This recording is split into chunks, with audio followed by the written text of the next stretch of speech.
All right, music fans, welcome. Harmless Dave here, talking real music in real time for a few real people out there just like you and just like me. I posted this album over on Patreon, got a huge response to it. I didn't feature this when it came out. I knew about it. I just didn't pay enough attention to it. The band is Zelbo, and the album is In My Dreams. There it is, In My Dreams. And there they are on the back cover. It is classic rock. It is melodic rock. It is progressive rock at times.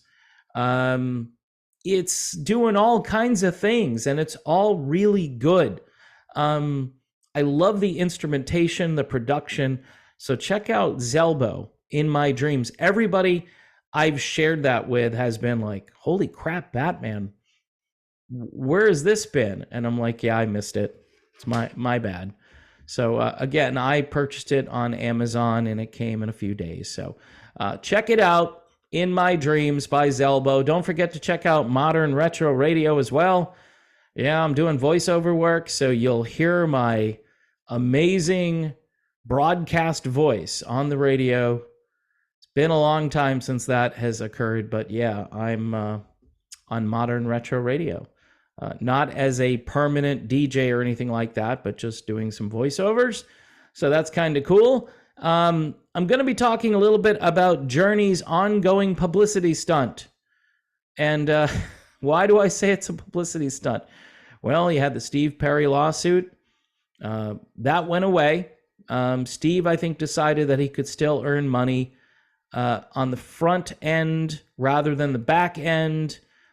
So he just figures, look, it's no big deal. These guys, if they market this stuff and they trademark it, it's money in my pocket. So never mind. That's what I think happened.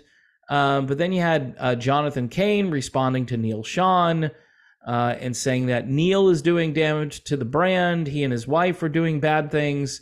Neil Sean, of course, suing Jonathan Cain because he didn't have access to this American Express card. Cain fires back and says that the band can barely pay its bills because Neil is spending too much money. Gee, a rock star spending too much money.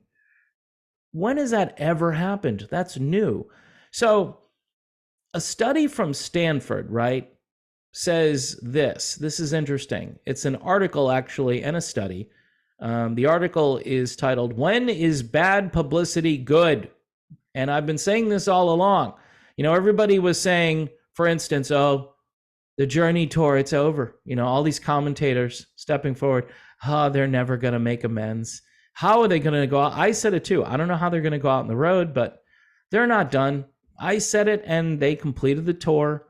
They just did this huge show a couple of weeks ago in Utah, in Provo, and it set records.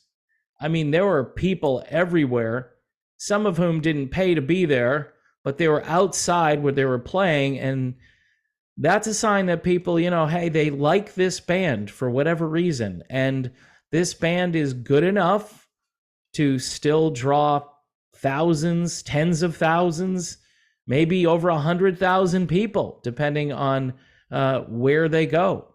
But anyway, getting back to this Stanford article, here's what it says. Negative publicity can increase sales when a product or company is relatively unknown, simply because it stimulates product awareness. Now, Journey is a known quantity, but for a lot of younger people, they've heard the name. Maybe they know about Don't Stop Believin', maybe they don't. But if enough of this publicity gets out there, even the people who already know the band, who may have given up on the band because Steve Perry isn't in the band anymore, they're going to think, okay, what's going on with Journey? Oh, they're on tour, huh? Well, yeah, okay, I'll buy a ticket. You know, Neil is still there and John is still there. And I like Dean. You know, they'll find ways to justify it, even though they're still mad that Perry isn't there. But it's interesting. They go on to talk about even if the media trashes a product. And by the way, Journey, many years ago, they would release albums and the critics would just destroy them. Just destroy them. Worst thing we've ever heard. corporate rock, no creativity, predictable, blah, blah, blah. And the fans were like, screw you, we're going to go out and buy this. Um, and it wasn't because they wrote an article discouraging people from, engaging with the Journey brand. No, some people were actually motivated to tell these people to screw off because they weren't buying what they were selling. So in a lot of cases, it just makes people curious. Like, okay, how come they don't like this? And we've seen this, by the way, in the mainstream, in just the regular media telling you, that's horse paste. Don't touch the horse paste. I mean, some people say, but there are just not enough studies out there to justify the horse paste. People are like, okay, I want some of this. I'm going to go to the grain store where they sell fertilizer, and I'm going to check it out because they give it to horses. But I'm going to take, and then everybody was like, you can't take a horse quantity. Well, if you made it available at the pharmacy, I would just go get the human portion. Bad publicity drove people to find out more. And this goes with the Journey thing, because I think Journey, their whole thing, this isn't necessarily a grift, but it's certainly like, yeah, we're going to be in the media a lot. And even if it's just John and Neil arguing, with the occasional appearance of Steve Perry, because Steve is going to inject himself into it and say, these guys are not supposed to be doing stuff without me. And what does that do? People think, hey, remember when Steve Perry was in the band? Those were the days. Steve is still the best. We love Steve. And so all of these people are manipulated by all of this news that goes out, even if it's just a bunch of fighting. Some people who don't like any of it just throw their hands up and they'll say, oh, man, this band is a total train wreck. Meanwhile, they're selling out concerts left and right to other people who are either curious or they were made aware of the band being still on the scene because they're in the news constantly. They get their little iHeart Radio blurb every day from their favorite classic rock station, which is basically a carbon copy of some other guy's classic rock station somewhere else. And I'm talking about terrestrial radio, not talking about satellite or internet. I'm not talking about modern retro radio where those guys will actually give you, factual information. No, I'm talking about the mass media. Shall I call it brainwashing? It's just what they want to do. I mean, this is, some stories are okay to tell, and they're fine with shoveling all the gossip out there because it's good for viewership. It's good for listenership. And apparently it's really good for Journey because they'll go out there on the road and people will wonder, is there going to be a fist fight between John and Neil? Will Steve Perry show up at a concert? Which, again, is very far-fetched. But you were thinking, hey, it's Journey's 50th anniversary. I'm like, where's Steve Perry? He should be there. He should just say, I did a lot for this band. How come they're taking all the credit for it? I want to take some of the credit for it. So I'm going to show up to remind the fans. He never showed up, and he never said he was going to show up. But there's some good speculation out there, which again is more publicity, not necessarily negative publicity or bad publicity, but it still keeps the band in the news. And that's why I think this tour was so effective. By the way, Motley Crue is using this technique as well. Kiss has used this. There are other bands that are constantly feuding and fighting, bands you've never heard of before, but they're constantly trashing their old singer, and the new singer isn't as good, or no, he's better, and this is why I like the new band. And people should stop thinking about the old band because it's never going to come back. And you see this with a lot of these classic rock bands, but their name gets out there. The controversy drives the sale of tickets and curiosity, and even new people discovering the music for the first time. Wow, this soap opera is really interesting. Wonder what they sound like, And so that is really the business model that I think for classic rock bands that are fading, or maybe new bands that you've never heard of before. Maybe something controversial happens, but mostly with these older bands to keep people interested, because they're not making music, and the radio, even if they are, the radio is not going to play it other than modern retro radio. That's why you should go listen to that.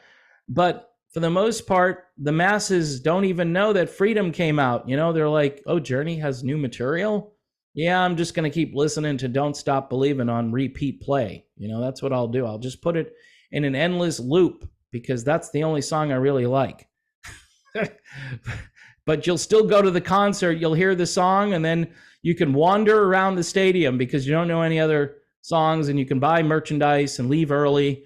And the band has accomplished their goal. They got you to go to a show. They got you to spend a ton of money. And then, you'll probably even say, hey, when they played Don't Stop Believin', that was the greatest thing that was my bucket list. And now I no longer have a list. Thank you, Journey. I didn't know any of the other songs, but that's okay. My dad who took me, he really liked the show. So publicity, and it's negative publicity. So the lawsuits, will they be settled? I don't know. Will they just magically go away? They might. And will these guys come back again? My hunch is, yeah, at least one more time. These guys are coming back. I think next year they'll do another big tour. Hopefully they'll be out on the road with bands that are complementary to what they do. Toto, I think, is a really good band for Journey, so they should do Toto, and maybe they should do another band similar. I know Foreigner is on their farewell. I think it would be cool to see Foreigner opening for Journey. Would be awesome. But we'll see what happens. Toto, Foreigner, Journey.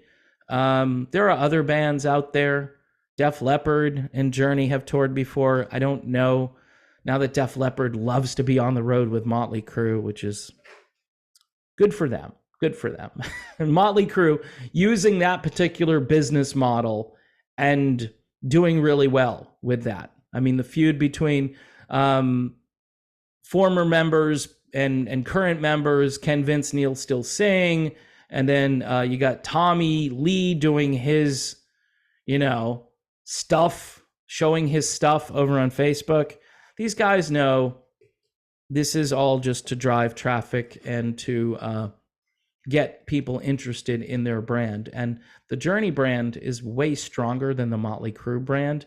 But look what they did with the Motley Crue brand. You bring John 5 in, and now that's something to talk about. Anyway, folks, here is Elbow one more time, In My Dreams. And this is a really great album to listen to if you're into melodic or progressive or pop-oriented music.